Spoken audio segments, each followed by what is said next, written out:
প্রিয় ভিউয়ার্স, আজকের ভিডিওতে দেখাতে যাচ্ছি যে কিভাবে আপনারা অপ্পো থেকে যে ইনকামটা করবেন, যে পয়েন্টটা হবে আপনার যখন 1 লাখ পুরো যাবে, তখন কিভাবে সেটা বিকাশের মাধ্যমে নিজে নিজে নিজের মোবাইল থেকে উইথড্র করবেন। তো এই আইডিতে আপনি দেখতে পাচ্ছেন এখানে 1,07,000 পয়েন্ট আছে।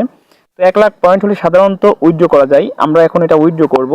তো কিভাবে এটা বিকাশের মাধ্যমে কোনো সমস্যা ছাড়া আপনারা উইথড্র করতে পারবেন সেটাই আজকের ভিডিওতে দেখাবো।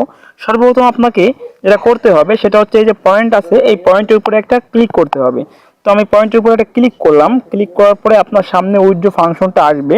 এখানে দেখতে পারবেন যে উইথড্র লেখা আছে, উইথড্র নাও লেখা আছে, আপনি দেখতে পাচ্ছেন। তো এবার আপনাকে যেটা করতে হবে এই উইথড্র নাওতে এটা ক্লিক করতে হবে। তো উইথড্র নাওতে ক্লিক করলাম। ক্লিক করার পরে দেখেন এখানে উপরে লেখা আছে যে কত আমার অ্যাকাউন্টে অ্যামাউন্ট কত আছে, $10.79 আছে আমার অ্যাকাউন্টে। এবার আমি উইথড্র করতে পারবো। তবে এখানে একটা বিষয় আপনাকে অবশ্যই দেখতে হবে, দেখেন এখানে মেথড লেখা আছে। তো এখান থেকে মেথডটা আপনাকে সিলেক্ট করতে হবে। মেথড সিলেক্ট করার জন্য এই যে জায়গাটা, এই যে অ্যাড এ পেমেন্ট মেথড লেখা আছে, এরপরে একটা ক্লিক করতে হবে। তো এরপরে একটা ক্লিক করলাম। ক্লিক করার পরে এখন যেটা হবে, এখান থেকে আপনি কোন সিস্টেমে উইথড্র করবেন। সাধারণত উইথড্র সিস্টেম এখান থেকে ব্যাংকের মাধ্যমে উইথড্র করা যাবে, নগদের মাধ্যমে উইথড্র করা যাবে, রকেটের মাধ্যমে উইথড্র করা যাবে। আবার আপনি চাইলে আপনার এজেন্সির মাধ্যমে উইথড্র করতে পারবেন। কিন্তু আজকে যেহেতু আমরা বিকাশের মাধ্যমে সবথেকে কম ঝামেলাপূর্ণভাবে উইথড্র করব সেটাই দেখাবো। তো এখানে দেখেন বিকাশ লেখা আছে, আমরা এই বাইন্ডে ক্লিক করব ডান পাশে। তো বাইন্ডে ক্লিক করলাম। বাইন্ডে ক্লিক করে এখানে গো টু সেটিং আছে, দেখেন you have not set a security password. আমার কোনো পাসওয়ার্ড কিন্তু এখনো দেওয়া নাই, আমার একটা সিকিউরিটি পাসওয়ার্ড দিতে হবে। তো আমি গো টু সেটিংয়ে যাচ্ছি। গো টু সেটিংয়ে যেয়ে এখানে আমার একটা সিকিউরিটি পাসওয়ার্ড দেওয়া লাগবে। তো আমি একটা সিকিউরিটি পাসওয়ার্ড এখানে দিয়ে দিচ্ছি, ঠিক আছে। তো আমি একটা সিকিউরিটি পাসওয়ার্ড দিয়ে দিলাম, আবার কনফার্ম করতে হবে। তো কনফার্ম করলাম। কনফার্ম করার পরে এখানে আইসি আছে। তো দেখেন আমার কিন্তু একটা সিকিউরিটি পাসওয়ার্ড দেওয়া হয়ে গেল। এবার আমি বাইন্ড করব।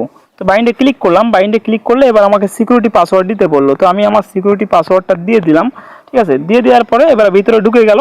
তো দেখেন এখানে বিকাশ আইডি দিতে বলছে। বিকাশ আইডি মানে হচ্ছে মূলত বিকাশ নাম্বার। তো আমি এখানে বিকাশ নাম্বারটা দিয়ে দিচ্ছি, যে নাম্বারে মূলত আমার টাকাটা আসবে সেই নাম্বারটা আমি এখানে দিয়ে দিচ্ছি। দেখেন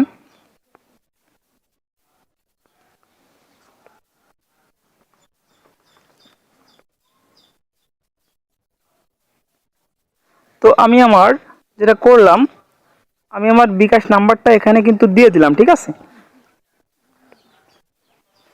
বিকাশ নাম্বারটা দিয়ে দেওয়ার পরে নিচে যে সাবমিট লেখা আছে, সাবমিটের উপর ক্লিক করতে হবে, ঠিক আছে। তো আমি সাবমিটের উপর ক্লিক করলাম।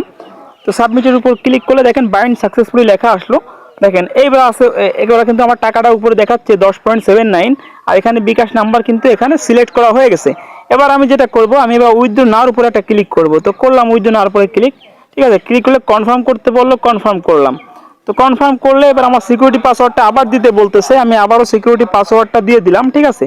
দিয়ে দেওয়ার পরে আমার এটা কনফার্ম হয়ে যাবে। তো দেখেন কনফার্ম কিন্তু হয়ে গেছে। কনফার্ম হয়ে যাওয়ার পরে আমার বিকাশে কিন্তু আমার টাকাটা কিন্তু চলে গেছে। দেখেন আমার এখানে যেটা আছে টোটাল অ্যামাউন্ট ফর উইথড্র যেটা আছে, এখানে কিন্তু 0 হয়ে গেছে। আমার সমস্ত যে আমার পয়েন্টগুলো ছিল সেটা কিন্তু উইথড্র করা হয়ে গেছে। আমার নিচের এই যে নাম্বার, বিকাশ নাম্বার, এই বিকাশ নাম্বারে কিছুক্ষণের ভিতর কিন্তু আমার এই বিকাশ নাম্বারে আমার একটা এসএমএস আসবে যে কত টাকা এসেছে আমার নাম্বারে, সেটা কিন্তু শো করবে আমার নাম্বারে। আমার নাম্বারে বিকাশ থেকে একটা টাকা চলে আসবে। তো এভাবেই আপনারা মূলত বিকাশের মাধ্যমে অপ্পো থেকে টাকা উইথড্র করতে পারবেন। তো দেখতে পাচ্ছেন টাকা উইথড্র দেওয়ার 20 মিনিটের ভিতর আমার মোবাইলে কিন্তু টাকা চলে আসছে বিকাশে, যে ক্যাশ ইন 1171 টাকা চলে আসছে, দেখতে পাচ্ছেন 1 লাখ টাকায়, ঠিক আছে। বিকাশে আসলে এরকম টাকা আসে 1 লাখ টাকায় 1100, 1150, 1170 এরকম কাছাকাছি কিছু একটা আসে, সামথিং ডিফারেন্স থাকে যখন, ঠিক আছে। তো এভাবে আপনারা চাইলে বিকাশের মাধ্যমে খুব সহজেই অপ্পো থেকে আর্ন করা টাকা উইথড্র দিতে পারবেন। আজকে ভিডিওটা এ পর্যন্তই, ধন্যবাদ।